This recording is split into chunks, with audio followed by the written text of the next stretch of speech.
The waves carried both triumph and tragedy. In their retreat, the Moors stole not just gold and spices, but the very lifeblood of the Olmec land, its women and children. Bound in sorrow, these captives were torn from their home, their cries drowned by the relentless crash of the ocean.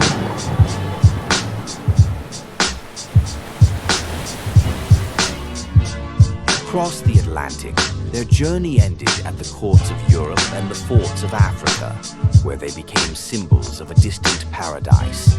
To the eyes of monarchs, they were proof of a land rich with gold, fertile soil, and untold treasures, a land worth conquering. Farther south, on Africa's western coast, the Olmec captives labored in European outposts, their strength and knowledge pressed into service. Their presence fueled ambitions that stretched across oceans as the Moors sought redemption and alliances to claim what they had lost. Yet, even as plans for conquest took shape, another path emerged, a path of peace, led not by soldiers but by a man of faith. An English pastor traveling with the Moors became the unlikely ambassador of a fragile hope.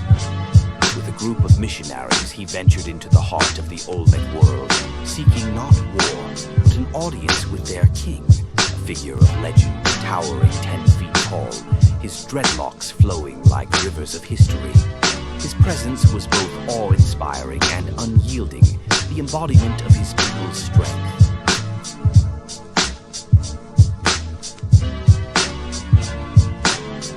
The Olmecs, wary of the pastor's intentions, spoke through silence.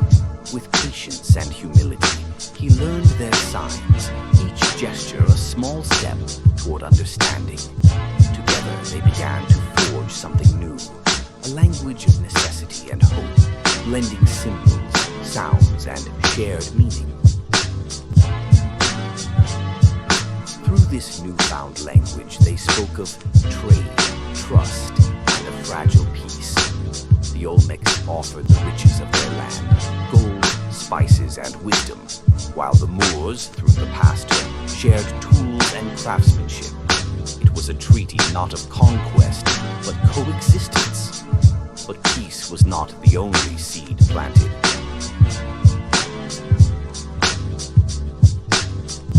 In the courts of Europe, the tales of Olmec wealth and resources ignited desires for conquest.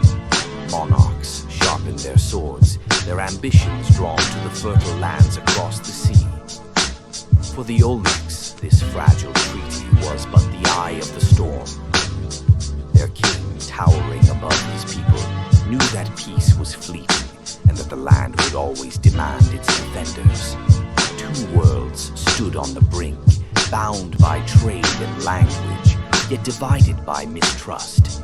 The waves would once again carry the echoes of conflict as the fight for the Olmec land was far from over.